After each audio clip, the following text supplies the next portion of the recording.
Hello, my beautiful people. I just made myself some breakfast at 4 in the afternoon. Okay, don't judge me.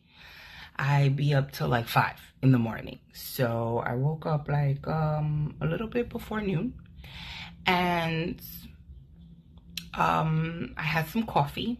I had my coffee, and finally I said, let me make myself a meal. Now, initially I wanted to fast because I was doing really good at one point. I did fast.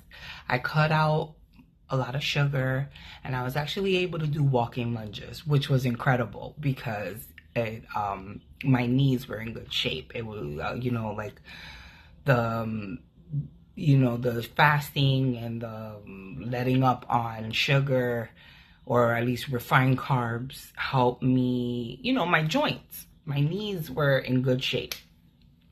I haven't done it since because I started slacking.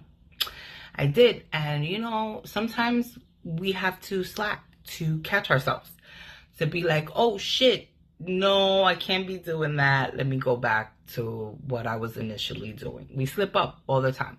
And the key to that is to not beat ourselves up. So I'm making this video right now. I'm working. Look, I didn't do my hair. I have my extra skin just flaunting itself, and I'm gonna deal with it. I still have a filter, so I'm working on it, okay? But I want to be as transparent and authentic with you guys as possible. I'm not trying to be like, oh my God, I have to look really good. I have to have a face full of makeup and my hair done and all these things. See my shower cap and my bonnet and my towel, right? And my belts. It's me. This is all me. And, so yeah, I made myself some breakfast, okay? Now, because I slipped up and I'm working on finding my way back before even fasting. So yesterday I made myself some smoothies. I had some mints as sugar. Basically what I'm doing is weaning myself off of the sugar intake again.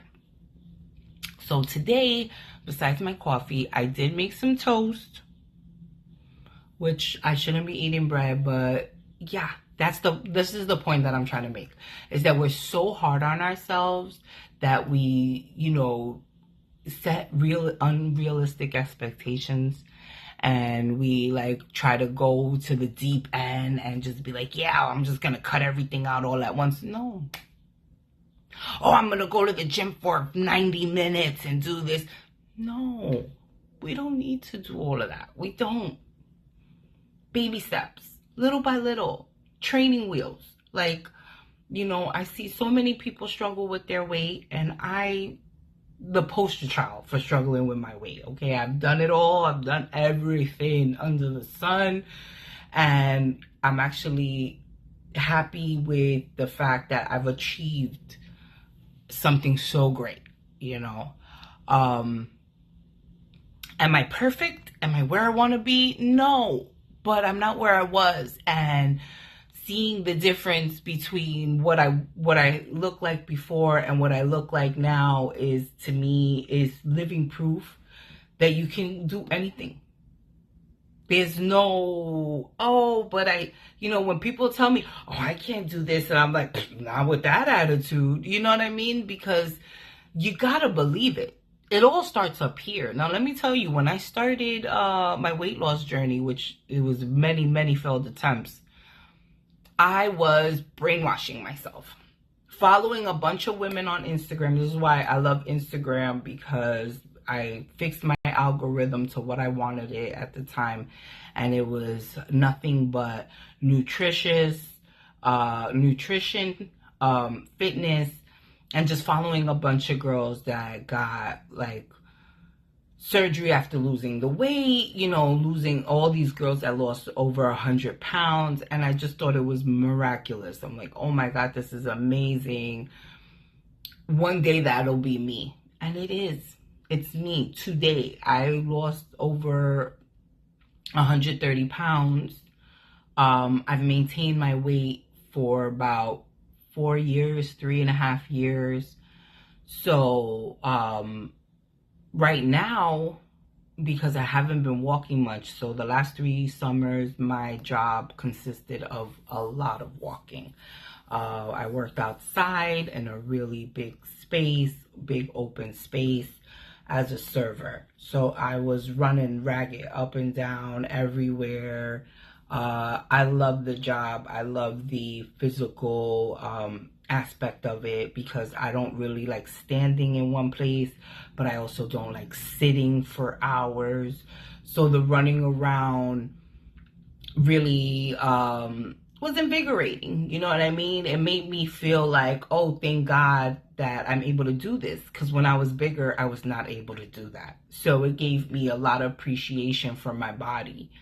And, you know, as I got older, I'm like, I need to stop being scared of doing things. Like I went roller skating, and that was after being, you know, falling and having a really bad fall when I was 10. There was a bumblebee flew right in my face. I was roller skating in Central Park, and the bee came right here, like it was a bumblebee, and I'm 10. And my aunt took me roller skating, and for me, roller skating was harder than rollerblading, which, you know, at the time when I was a kid, rollerblading was the thing. Like, that's what had came out at the time. So I had never I rollerbladed before I roller skated. And when I roller skated, I was like, this is way more dangerous. Those skates are way slippery, you know? So skip ahead. I was roller skating. This bumblebee gets in my face, and I just fell on my ass. I'm like, boom, fell flat on my ass, and my tailbone was bruised and hurting for a week straight, you know. And as a 10-year-old, you would think, oh, I'll bounce right back. No, I was hurt. I felt like an old lady at 10.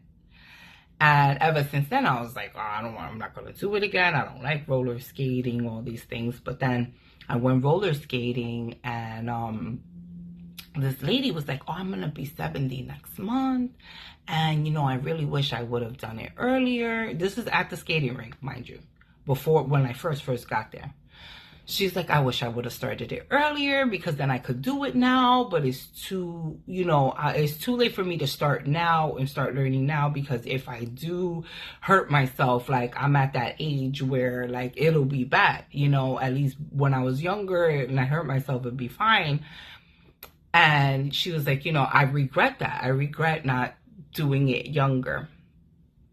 So I was like, okay, duly noted, right? Because everything I learn happens for a reason.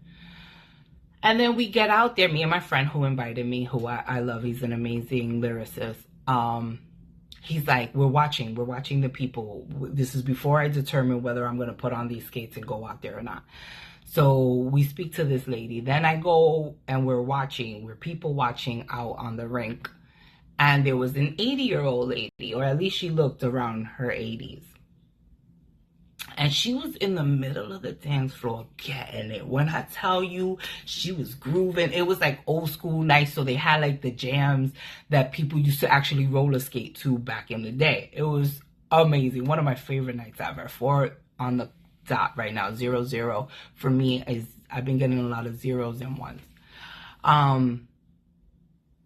So this lady is jamming in the middle of the dance floor. And I'm like, all right, miss, get it, you know. But it just made me realize, I'm like, she's one of the people that, like, she's probably been skating since she was a kid. And because she's done it consistently in her life, she's fit and healthy, God bless her, she's able to do it at 80, you know. And people limit themselves. We limit ourselves out of scarcity. You know, the fear, if we let it control us, it'll stop us from all. So I just wanted to bring that up as an example, because it's really important, like, especially while you're young and you're able, like, we need to be grateful for our mobility and move. But for anyone struggling with their weight, the reason why I'm bringing all of this up and I'm speaking about this is because we don't have to be so hard on ourselves. I've been there, and I'm working in other areas as far as being hard on myself, because I still need work in other areas. And like, for example, putting myself out there on the internet has been a lot for me. So I'm working on that right now, and I'm trying not to be so hard on myself.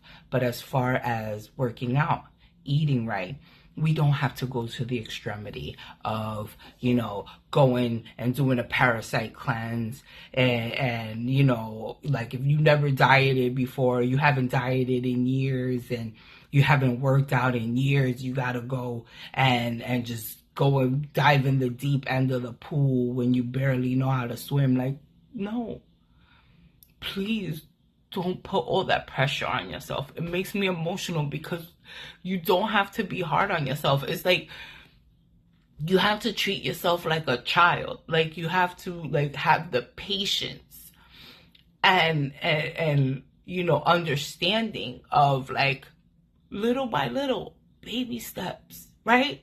You don't expect a baby to just get up and start running and doing backflips, right? They start walking after they're crawling. They get up, they take a couple of steps, they fall back down. But little by little, that progress, and this is all of us, right? That's how we all learn to walk. This is no exception. It's not like, oh, this person or that person, and we have to be grateful for that. Be grateful that you're able to walk. There's people that can't walk. There's people that have no legs, and it's really important to be patient with yourself, little by little, literally baby steps. Like, when I do strength training, when I work out, if it's been a while, even after losing all the weight, imagine when I was bigger, but even after losing all the weight, I could be like, yeah, I'm going to start working out. If I do reps of 10, that's where I start. Even if it's 5, even if I do 1, 2, 3, 4, 5, 1, 2, 3, 4, 5, and move on to the next, it doesn't matter. Don't think you got to do 20 or 30 to make any progress. You got to start somewhere. And when you're not used to that, your body picks up on it automatically. Your body's like, oh, we doing this? Okay, cool. But the point is not to be so hard on yourself. And walking is the most underrated, most amazing thing. Like, right now, like I said, I was slacking. I started eating a lot of sugar again, or just junk like chips, because I love chips. I love cookies. Oh, I forgot about it. I'm a Cookie Monster. But I've learned that I have to control myself, and if I love myself, enough to, I have to love myself enough to be like, that's not good for you. Like, it's cool. The idea is great, but ultimately, it's not good for you. So I started getting bloated. My stomach wasn't as flat. Now, mind you, my stomach isn't flat at all, okay? Because I'm pre-surgery. Like, I haven't removed any of my excess skin, so my stomach is not flat in the least bit. But I'm talking about, at least, with my pants on, just sticking out as, just protruding. Like, my stomach, I wasn't bloated. And so I started noticing that. So I went and I weighed myself, because I used to be obsessed with the scale. I don't do that to myself anymore. I weighed myself, and I'm the same weight. I've been maintaining the same weight. I didn't gain 5 pounds, 10 pounds. This wasn't the case. So that's how I knew. I'm like, okay, I haven't been working out. So my muscles are not my muscles are atrophying, if that's how you say it, I'm not sure. And my stomach is coming out. It's because I'm eating all the wrong things.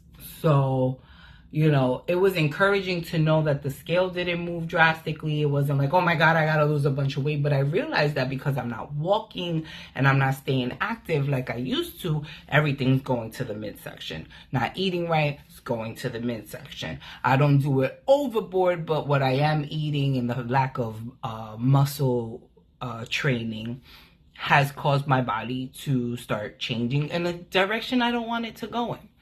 So, I'm eating some eggs and some cheese, like little, I'll show you right now. little bit of cheese. I mean, I've been learning how to make over easy eggs because I love over easy eggs, and I think I pretty much nailed it. With some little blocks of cheese. I get this from Trader Joe's, really delicious, already pre-sliced. And I have some toast, potato bread toast. I love potato bread. So I'm about to down this, all right? This message is a little long, but it's fine. I'll eat it. I'm used to eating cold because when I didn't eat or I would get full, I'd have to wait in order to eat some more. And by then, my food is cold. I don't mind. My point is this. Take it easy on yourself. Do 5 reps. I mean, do 5, right? 3 reps of 5. Then move up to 3 reps of 10 with any exercise. But main thing is walking. Like, start there. I don't care if you walk for 8 months, because that's what I did. Before I even started weight training, I was walking. That's how I started with my weight loss journey. It builds up your stamina. And walk for like 10 minutes. Then you'll get up to 15. Then you get up to 20. Then you could walk for 30 minutes or an hour. But just start somewhere. I know people, they're like, oh, I'm going to do a parasite cleanse and I'm going to the gym, and they're in no shape to do that. But because you see all these fit people and they're like, oh, you know, you should work out and you should do this. And if you want to look like me, this is what you got to do. You know what? Screw them. I can't stand their asses. I'm going to be honest with you, because it's not realistic. Some people were raised into healthier dynamics with, you know, eating a healthier diet. They've never been fat a day in their life. And good for them. I am so happy for them. When I tell you I'm happy for them, I am, because they don't have to do a whole bunch of freaking surgery and all these other things that I feel like, I'm like, man, I wish I wouldn't have gotten to the point that I did, so that I could just work out and look good and wear whatever I want and just be like, whatever. But that's not my reality. And that's not the reality for many.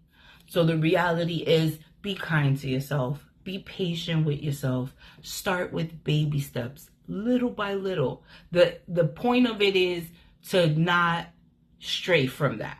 Because when you go too hard on yourself, when you're like, oh, I'm going to go to the gym every day. Oh, I'm going to like starve myself and not eat this or not eat that.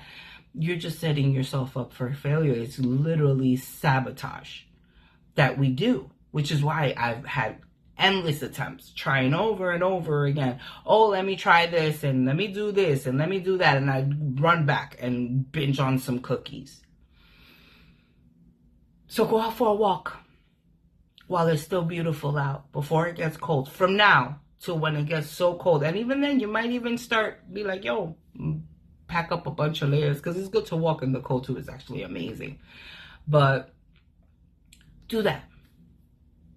Start walking 10 minutes.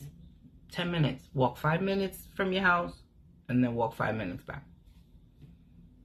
If you could do 10 minutes, then 10 back. Every day, little by little. Don't take it to the extreme. You don't need to. And your body will notice the difference. Because if you haven't been doing it at all, your body's the first thing to know. Your body's the first thing. But, oh, we doing this? I bet. Let's go. All right. So thank you so much for watching. If you made it to the end, I mean, it's proof that you really want this. That you have been searching for some type of answer, guidance, because you don't want to feel the way you feel anymore. And I totally get it. So if you have any questions, please comment below, leave a like, subscribe.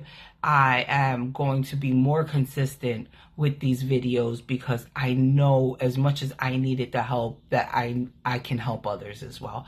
Love you guys. Have a wonderful day.